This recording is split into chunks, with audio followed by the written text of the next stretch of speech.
Firstly, let's just congratulate me on wearing a top which has green Adidas stripes. So we are invisible, shall we say.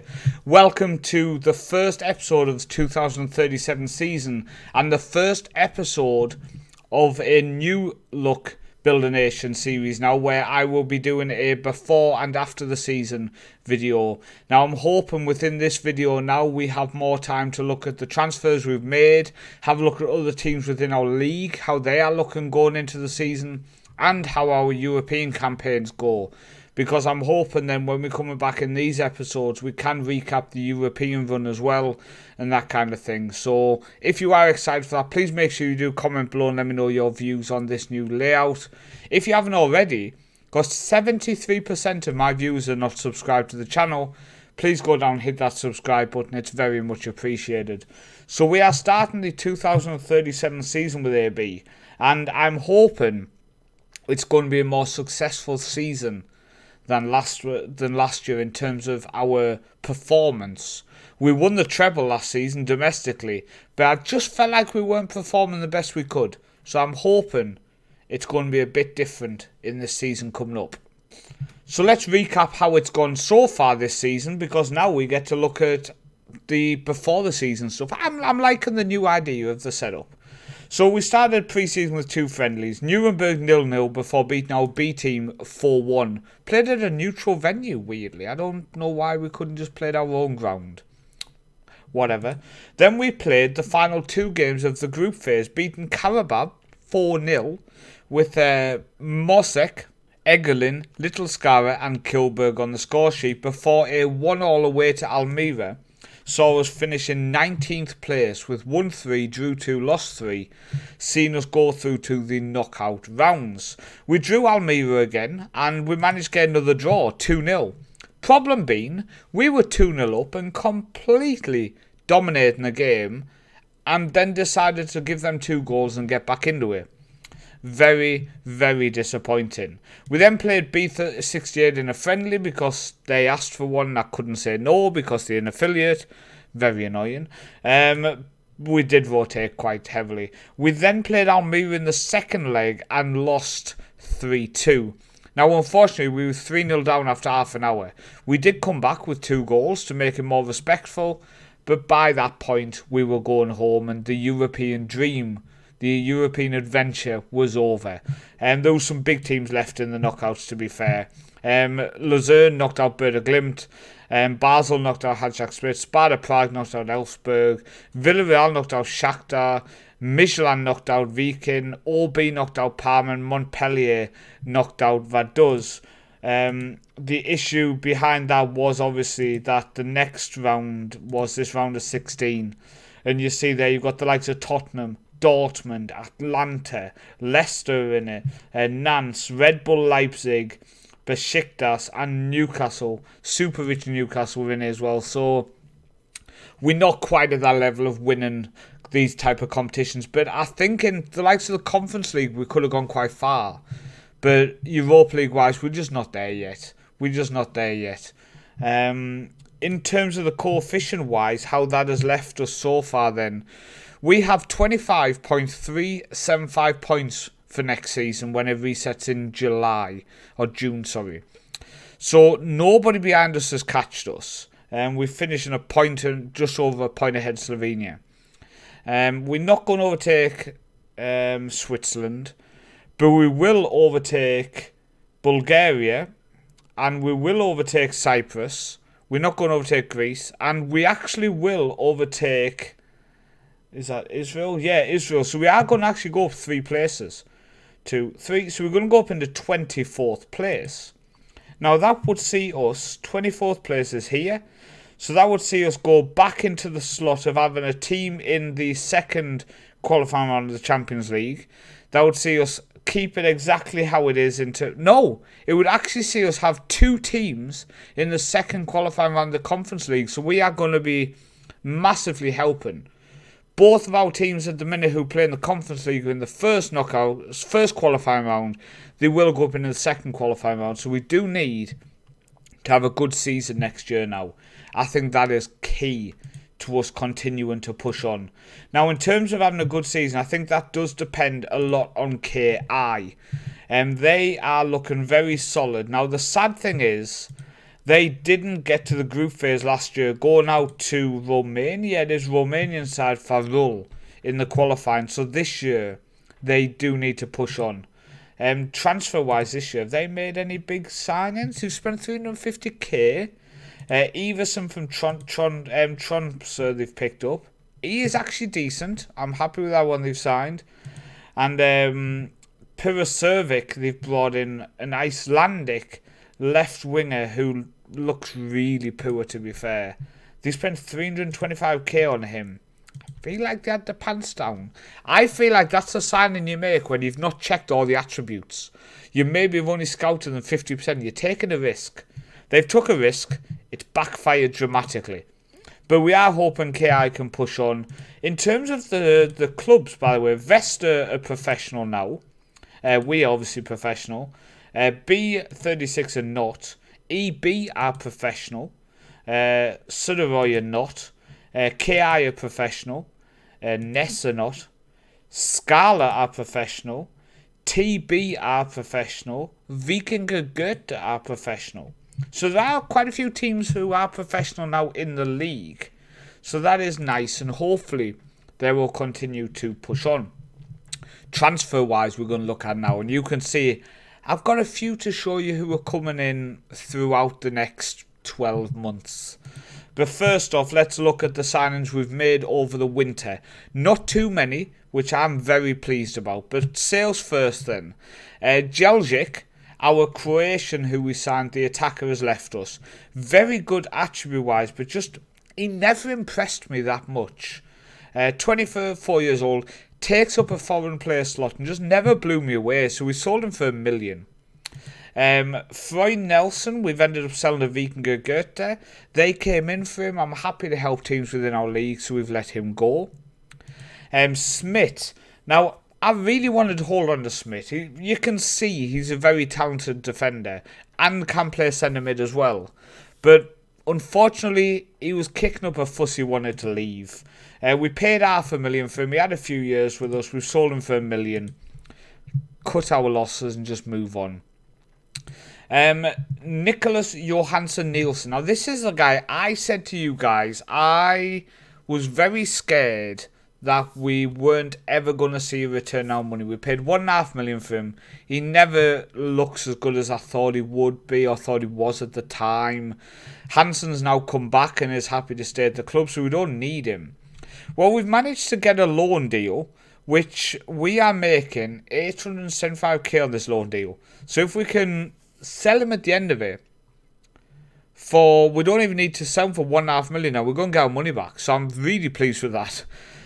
Theodore Svensson, we had him for a few years, came in 2034, so this would have been his third year, never took that next step. I was hoping a lot of his technicals would have rose. They didn't do that, so we've ended up sending him on loan to Kristiansund. Hopefully he's going to get some football there, see what happens. Ellefson has gone on loan to TB for the second year in a row. We've loaned out Sikasiki. I wanted to keep him. I wanted to actually give him some football in centre mid this year. Not first choice, but rotation. He kicked up a fuss after a club in Poland came in for him on loan and said he really wanted to go out on loan. So we've ended up offering him out. A club in Poland came in, so we've let him go. And then Terzi, who we signed again in 2033, Terzi came in. Again, was a player who I hoped with the full-time training, etc., he would develop to that next level. Never really took that on. Ended up playing our B team last year. Well, he's gone out on loan to Ålesund in Norway now. We wish him well. We wish him well. But our signings, we've picked up some gems from around the world. So the first one coming in, Washington. We're just going to call him Washington. I can't. Negwenya. Washington for 11.75k. Zimbabwean international, 18 years old. I think he's a very talented player for 18. Really pleased with him. And for 11.75k, we are making profit on him.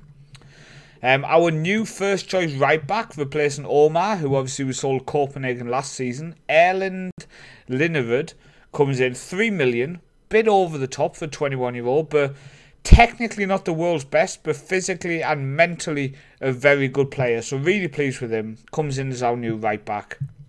Overspent, but the fact he doesn't take up a homegrown player slot means we had to do it. Eric Rubug, we'll call him Eric as well, for 48k. He is a central defender who's 6'6", and he's coming in to play for our under-18s and B team. Will he ever develop into a first-team player? I honestly am unsure, but at 18 years old, there's a big chance that in 3 years he will go to a club like KI, like Vikingur, and go to another club within our league now he's here. Because I'm finding they are picking up a lot more players now who I end up releasing, and that's one of the reasons we've signed him. I think if we don't sell him for big money, which there is a chance he's got a high value, and he is a Rwandan international. If not, he will go to another club in our league, which is fantastic. And Simon Fall for 350k. All of these players are coming through my scout reports, and he looks good. 19 years old, Senegalese, can play left wing, centre mid, attacking mid. Really talented. We beat off Millwall, of all clubs. Millwall were coming in for him. We beat him off. I think he's a very solid player. 350k. Really pleased with that. Now, a couple of players to look at then. For £3,000, a central defender, centre mid, defensive mid, left back. 17-year-old Libya player. Libyan international. Nailed it. I think he's a solid player for the money. For the money we're paying for him, if he doesn't develop, again, we'll move him on to another club in our league. And then we have for 155k, another central defender, left-back, defensive mid, Tarek El Shenawi. He is an Egyptian 17-year-old, and again, fairly decent. Again, someone who's going to come in and play in our B team. If he develops, he develops. If he doesn't develop, he doesn't. We'll see what happens. For 250k, I think this is a good deal. He is a right back stroke attacking mid. And mentally, 20 determination, 16 stamina, balance 16, aggression 20. Go on, lad. He'll get stuck in. Decent tackling, decent passing, decent dribbling, decent crossing, decent first touch, good finishing, good free kick taking. I can't pick an issue with this kid. 17-year-old Mexican, 250k, and again, will come in our B team, and again, if he develops it, he develops. If he doesn't, he doesn't. We adding depth here. Next one, 61k, and again, Egyptian, again, mentally and physically decent, technically not bad. I'm impressed by this guy. Very impressed by Saad Farid. And finally, for 400k, he is a Paraguayan striker, 18 years old, going to join us in the summer. I think he could develop into a good player. Again, if he doesn't, he'll go to other clubs within our league. But I think he's a decent player. He's not a world beater attribute-wise, but at 18, I'm impressed by him. It's costing us 400k. It's worth a punt. Now, someone mentioned I should have 50% of next fee, etc. on my contracts. I do that. If we go to ins, you can see I've got next sale fee, sell on clause, 3 clauses, 2 clauses, sell on clause, competition bonus, 3 clauses, 2 clauses, sell on clause. I have it. I've just really struggled in one episode a season to add all of this information in. Now, going forward, and especially on the new Football Manager, I'm going to learn a lot from doing these 2 videos a season now. Maybe 3, maybe for next season's Build a Nation. I don't know. I'm trying, experimenting, and hopefully you guys will stick with me to find the best way to give you more information and show you more of the club, more of the team. So then when we do next year's Football Manager and we do a Build a Nation or Build a Club or something, I know the best way to put that video across to you. So hopefully you are going to enjoy this new form. And like I say, make sure you comment below and let me know if you did enjoy it. Now, another thing I want to look at then is our B team going into this season, as we look to learn and show you more of the club. So we have some players who are not in the starting 11 at the minute. Probably the one I want to point out is this Hubert. Hubert. He is wanted by Rosenborg on a transfer. He's a decent winger. Hasn't set the world alight since he come into us, but hopefully he can have a good season this year. Really impressed by him, considering he's only 18. I think attribute-wise he's going to fire up. So that's one to look at. Another couple of people maybe to point out is the fact that Edin is still at the club, joined us in 2034. A decent striker, has a very poor record for our B team with only 6 goals in 17 games, but hopefully he will develop and have a good season this year. Juan Pantino, who we signed last year, he came in 2036, has been wanted by some clubs, a talented player. He did want to go on loan to FC Northland, and I did actually agree to that, but he didn't get a work permit, so he is sticking around our B team for this year. Maybe he'll move up. Jordi Gutierrez, the Peruvian who we signed, 37 appearances for the B team now, came 2 years ago now. He's a decent player. He's not developed how I hope. We will probably let him go at the end of the season and see if he joins another team in our league. The young Norwegian who I hoped I could fix his personality, but he still has low determination. I'm not impressed enough by him. He's going to stay in our B team now. We'll let him go at the end of his contract in 2 years. We paid just under $1 million for him, so that's almost $1 million wasted. If he goes to another club in our league, then it's not $1 million wasted. But if he does leave the Faroe Islands, then I've wasted $1 million, unfortunately, there. Jordi Ortiz in our centre mid. Mentally not the world's greatest with his work rate, teamwork, etc. But he is performing very nicely. 20 appearances last year for the B team. Often appeared in reports saying he was doing well. Value between 2.1 and 3.2 million now. We paid 42.5k for him. So if he doesn't develop this year, we could just sell him and make a very handsome bit of money there. The final one I want to actually mention is Daniel Perez. Another one of the foreign players. And attribute-wise, he just looks insane. Absolutely insane. So this year's going to be his big breakout for our B team. He came for 5k. And it doesn't say... Yeah, he played for the under-18s. Played 12 appearances for them last year. So hopefully, in the season coming up, he's going to get games for our B team and become a key player for them. And maybe move up into the A team going into next season. I don't know, but I do have low hope for him. We paid 5k for him. He's valued, but he is wanted by Norrköping. But he's going to stay around, so I want to play in our B team. Value between 1 million and 2.3, so we could make a massive profit on him as well. But going into this season then, our squad is going to be Lord Talon in goal, who has now been with us for a season and settled very nicely. He is wanted by Copenhagen, who constantly want my players, so I wish they'd just piss off. Linnerud, who we've looked at. Morsek, who... In the last video, I did speak about him how he wanted to leave. He has now realised nobody wanted to pay the money. He's now agreed to stay. I gave him a new contract till 2040. So, really pleased with that because at 26, he's one of our key players. Delighted he's sticking around. Alongside Frode Gutterson, whose personality has gone back to unambitious, which is a bit annoying. 23 years old now, came through the academy. He's just a good player. If he had a better personality, he'd be a world beater. Henry Hansen, who obviously went out on loan to Cologne, has now come back and decided he does want to stay. So again, I gave him a new contract. His contract 2040 as well. But he is wanted now by Copenhagen again. We need to get rid of Copenhagen somehow. We need to delete them.